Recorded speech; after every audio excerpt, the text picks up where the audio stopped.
It's RaceSpotTV, Friday night primetime, and this time we swing back over to the grassroots of racing. It's Summit Point Raceway once more. However, it is not the traditional circuit that you see before you, but the Jefferson Circuit. The circuit just 1.1 miles in length, where we will see 12 Formula Vs get set to duke it out here tonight. I'm Nolan Rempel with Stefan Schlacker, Connery Maddock. We're all bringing you the iRacing Formula V Series for round number 11 and the penultimate round for season number 3 of 2021. RaceSpotTV, Friday night primetime. So, Stefan, just 2 more races and under half an hour of total racing to go on the season.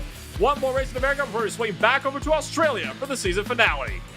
Yeah, it's the back end of the season and the circuits couldn't be any slower. First it's Jefferson Circuit at Summit Point, and then we get to the beautiful Oran Park South layout. It's gonna be very interesting because, as I said, these tracks are very slow, but they still have a great flow. That they do, and the Jefferson Circuit is honestly a racetrack that we commonly, I like to refer to it as a good learning circuit. It's not the best circuit for to actually race on, but it's a good place to take a slow car out and get the grips of one of these machines. And that's what a lot of these drivers have been trying to do so far over the course of the week. Of course, if you're at Jacobo Lopez, you already have a good handle on these machines, as he's currently sitting top of the qualifying boards with 55.150, which is almost a full second over Cale and Martin, the only other driver up there on the front grid. From there, though, it is pretty close all the way back, less than a whole tenth of a second, separating Martin from Federico Castellari down in 3rd place. And then from there, it's only another couple of tenths before you get to David Ortega Garcia down in 4th. Yeah, and these guys will have to match one of the hardest last turns ever. Closing radius up a hill with a steep drop-off onto the plateau right at the end of the turn where you want to get on the throttle again. So these guys really have to play with their throttles because of how tricky this Formula V can be on the loud pedal. Take a look on board Sergio Jimenez coming through the final corner. It's a bit of an awkward corner, isn't it? It's a 180-degree left-hand sweeper. You're constantly on the brakes forward, though. You're also coming up and over a crest right at the apex. Logs in a lap of 56.365. That's good enough for 6th place from now on his second lap. Down into turn number 1 he goes. We're starting to throttle up for the little bit of a sweeping S through turns 2, 3, and 4 before you dive it back down for the opposite straight.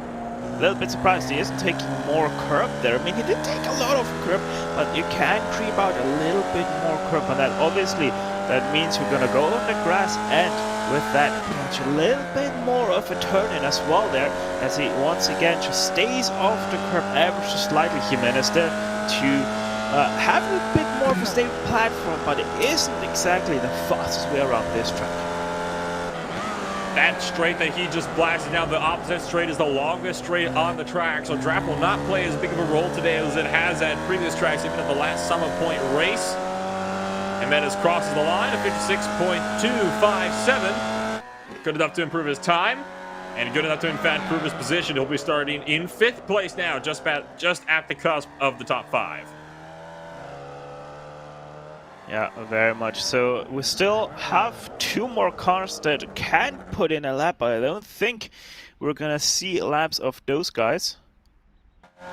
Jeremy Lewis and David Fernandez are still the 2 cars that owe us a qualifying lap, but they both continue in pit lane with under 2 minutes to go.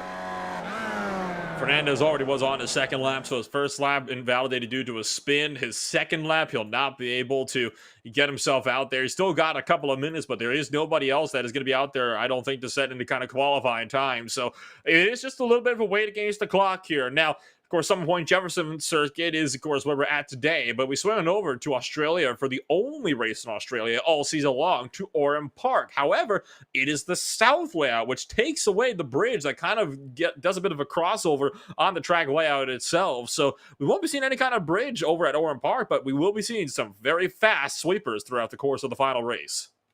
Yeah, I mean, it is a little bit of a weird layout also with the pit lane. Thankfully, we're not going to have any troubles with that because obviously the pit lane extends so far it actually has to have a separate little way back onto the exit of turn 1 there for that south layout.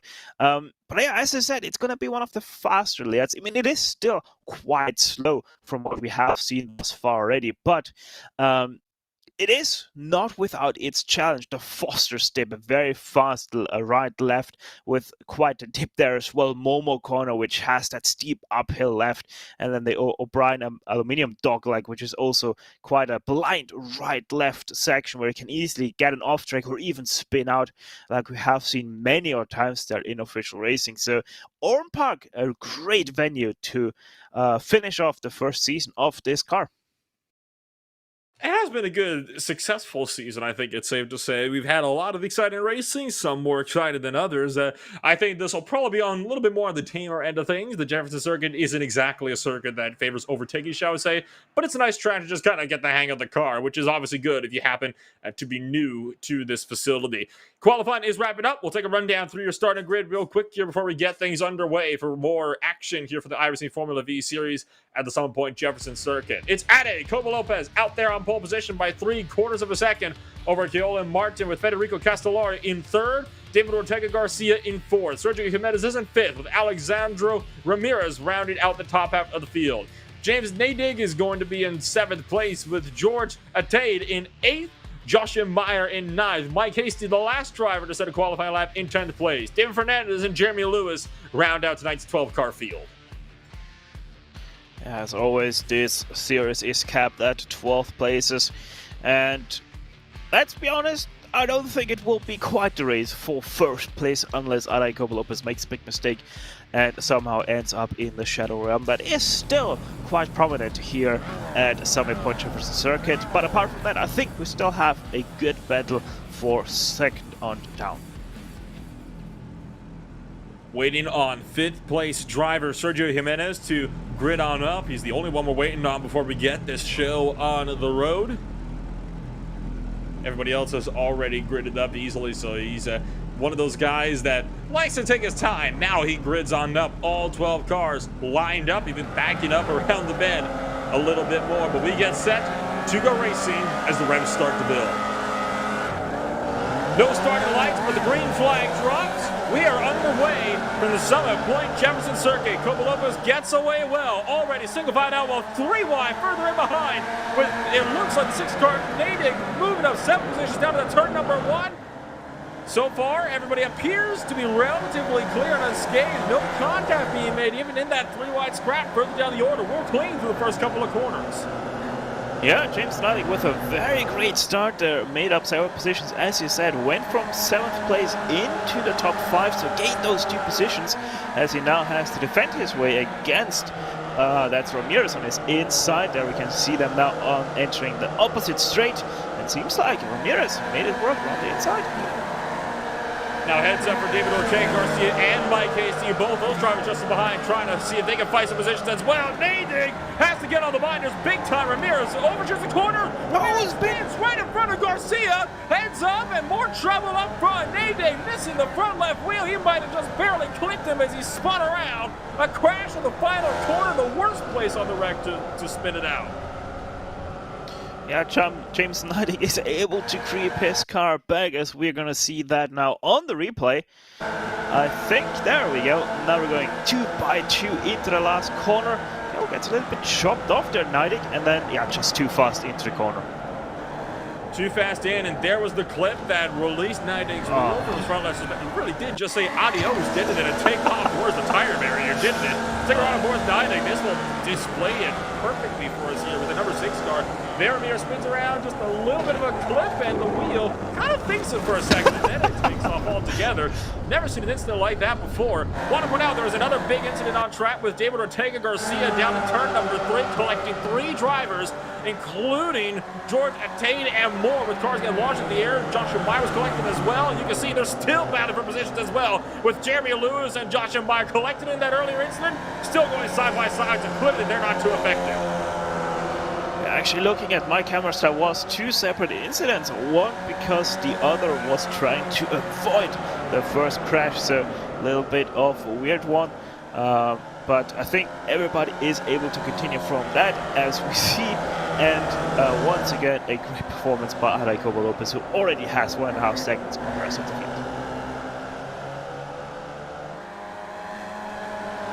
Already a quarter of the race complete. You can already see the gaps definitely building up, no doubt due to all the early race incidents that we have encountered so far throughout this thing. Joshua Meyer with a much better run over Jeremy Lewis. Gonna pull over to the left side down the opposite straight, and we'll be able to get a good run of steam all the way up into this final corner. Very tricky corner at that. Lewis has to move over to the right a bit, cuts back in, but then has to bail out altogether. Yeah, Lewis now under pressure here from Mike Hasty in that black car, gets the run on him, has the inside as well for turn number 1, and is able to sneak that away. Great driving by Mike Hasty, number 12 car here, to get himself up into 7th position.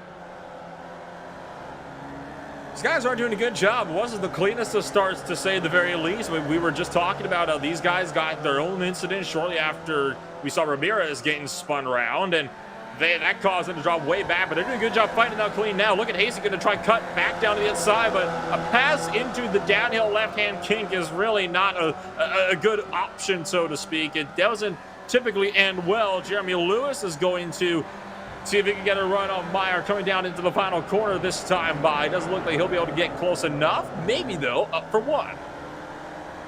Yeah, watch out, though. I think these guys know something that Jochen Meyer doesn't know yet, and that is that they want to overtake him yet again. Jeremy Lewis is looking like he is faster right now than Meyer, but he still has to worry about Mike Hasty right behind.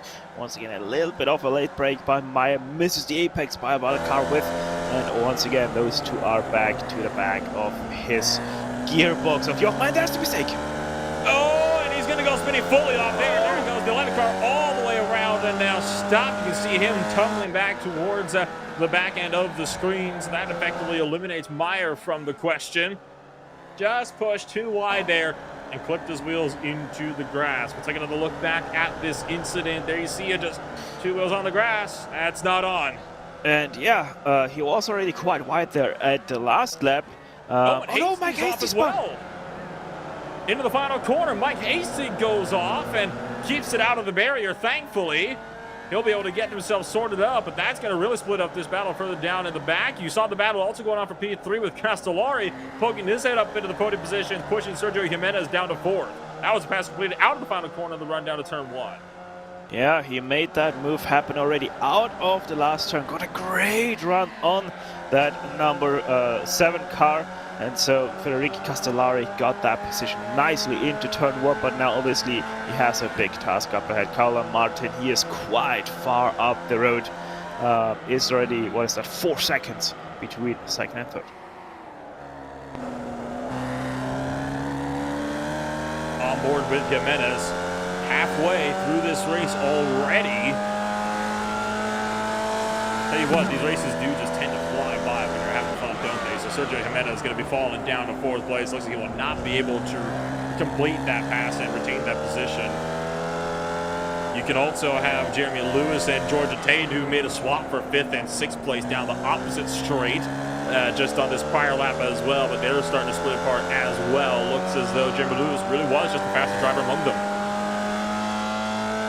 Yeah, most definitely, but Meyer is catching Hasty again, so there might still be something up for that 7th place between the 12th and 11th car. You really never know. Meyer is catching Hasty, not by much, but it's a little bit, to the point where they'll be able to get him by the end of the race. 5 minutes remaining.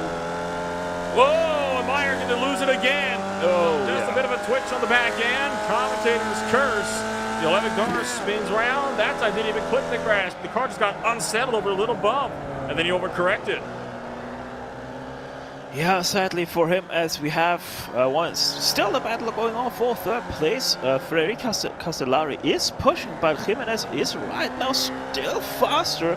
So Jimenez maybe just had that position lost because of a little bit of a mistake earlier on.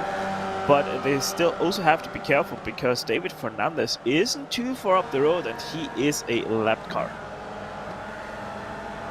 Not often do we see lap traffic playing a big factor into these races, do we? I mean, they're usually so short that you don't really have, an opportunity to be able to catch lap traffic even, but that's not the case today. It has been a race very much of attrition, and that's been no truer than, honestly, this top 3 battle here. I mean, we've been seeing a lot of the guys that are looking to go for this position early on, but they ended up crashing themselves out in the first couple of laps, meaning they were not able to contend for these positions. That means that Sergio Jimenez is about the only driver able to potentially catch Castellari with 4 minutes on the clock. And this is right now the only potential battle that we have. I mean, even the thing between Neidig and Meyer, Meyer being dropped behind Neidig after his spin, even that isn't a battle that is close, even though they might appear close right now, but Meyer is considerably slower right now than Chase Neidig. So, as we said, in reality, Jimenez versus Castellari, that is pretty much the only thing right now we can look out for. But, I mean, there's a little bit of a battle also going on between Carlo Martin, the number 2, and the lap car of David Fernandez, who has himself a little bit of fun, apparently, with Martin. Fernandez will drop in behind Martin, so we won't see any more lap car struggles, hopefully, throughout the remainder of the race. And you take a look at the gaps over on the left side between Castellari and Jimenez. I mean, you can tell that Castellari is unfortunately working on extending the gap. It's about a 1.1 second gap, I want to say, at the moment, and it's only growing stronger. So Castellari looks like he'll be an easy contender for 3rd place today. Yeah, it does seem like that right now. Jimenez just not really able to keep up with him as of this point in the race. I mean, it is only just about 2.5 minutes to go already, and then we are already writing the books for this second to last race. Under 3 minutes remaining, about 2 to 3 laps left, tops on the clock here. You know, you can even see as we ride on board Jimenez and continue to ride along with him, you can just tell, I mean, Castellari is just pulling away. There's nothing that Jimenez can do but watch as his opponent gets further and further out in front. It just hasn't been a good run necessarily for Jimenez. He had a good start, I'll give him that. I mean, we're talking about the guy that qualified 5th place, moved his way up to 3rd, unfortunately was not able to stay there, but how about Adecobo Lopez? He has had a great race today, got away well, escaped all of the early race carnage, and he has now a clean shot to the finish with a 5.7 gap to work with. I mean, copy and paste us saying that for what, past 4 races, I think now. So, I mean, Adecobo Lopez, you kind of have to give it to him. At the start of this season, he really had to fight for his wins, but his competition dropped away, and he continued to drive, which is quite a determination here as well. A series is a series, and a serious win is still going to count as a serious win, no matter how slim the competition was in the very end. But we have seen from time to time, people were able to give him a little bit of a run for his money, especially if we just look a few meters after these 3 lines. We have the big circuit here at Summit Point, and he there on the full circuit lost the win on the last lap. Anything can happen when you get a draft-heavy race. It's just the case of this track just doesn't happen to be as draft-heavy as I think the rest of the field probably would have liked. This is going to be confirmed the last lap now. Face full of pit tent there, as you could see, but on the last lap now, on lap number 13. That doesn't bode terribly well. He can at least thank his lucky stars that his car number is a 13, or we'd really have to start kind of worrying about it. But I mean, Adecobo Lopez, he's just been on fire all season long. You talk about how he's been sticking around. I mean, hey, I don't blame him. It's a fun car. It's a very fun series to drive in, regardless if you have competition or not. I mean, I don't blame him for wanting to have a lot of fun with this. There's a reason why over 100 people, sign up to race this every single split. Yeah, exactly. I mean, it is not a very unpopular car. That's for sure. It seems just like the top iRacing guys are not that willing to drive. I thought much more that it's going to be about the SRF community also going to drive that, but doesn't seem like. And Adecobo Lopez, once again, winner of a race. He crosses the line, takes a very easy victory for the #1 machine. The driver out of Iberia once again claiming another victory, winning over half the races now in the season. Martin crosses in second. Castellari rounds out the podium. All Jimenez can do is watch. Now we just have to wait for the rest of the drivers to cross the line, and we'll get yourselves your post-race results. But I mean, tell you what, it's a quick race. These races do just absolutely fly by, don't they? Just waiting on the last couple of drivers. Only waiting on, I believe, 3 or 4 at the moment to come across the line. But I'll tell you what, it was a good race. Very much so. I mean, quite honestly, I didn't expect to have so many battles on this track, but those guys really put it out and put one up for us because the racing, it was good. Last cars across the line. We'll take a rundown and look at your official post-race results from the Summit Point Jefferson circuit. It is Ade Cobo Lopez once again with a win handed to him virtually on a silver platter by 7.3 seconds over KLM Martin. Federico Castellari is down in 3rd place with Sergio Jimenez in 4th. Jeremy Lewis in 5th with George Atade to round out the top half of the field. Mike Hasty is in 7th with James Nideg in 8th. Joshua Meyer in 9th with Alexandra Ramirez down in 10th position. David Fernandez finishes 1 lap down 11th with David Ortega Garcia not being able to finish the race 12 laps down, eliminated in the early race melee. So, an entertaining race, I think, to say the very least, and surprised that there's only one to go. I mean, it's been a quick-moving season. We already only have one race remaining here. Stefan, what are your thoughts coming into Oran Park? Well, it's gonna be 12 laps of hopefully intense racing. These guys will not only have to fight with each other, but also fight with the car. The run to turn 1 from the last corner is gonna be a good one, and momentum is gonna count crucially with that steep left uphill last turn that Oran Park has to offer. These guys will have to work on their driving skills because every inch will count, and I think that's where we're really gonna see if anyone is able to really fight down into that turn 1 because just of how difficult that last turn is. Only one race and 12 minutes remaining. With all of this said and done, we're going to have to wrap up yet another presentation for RaceSpotTV Friday Night Primetime for the iRacing Formula V Series. I've been Ola Rempo with Stefan Schlacker beside me in the commentary box. Connor Maddock, once again, technical director down behind the cameras. Thank you all for taking another Friday night out to join us here for more RaceSpotTV Friday Night Primetime. We'll see you all next week.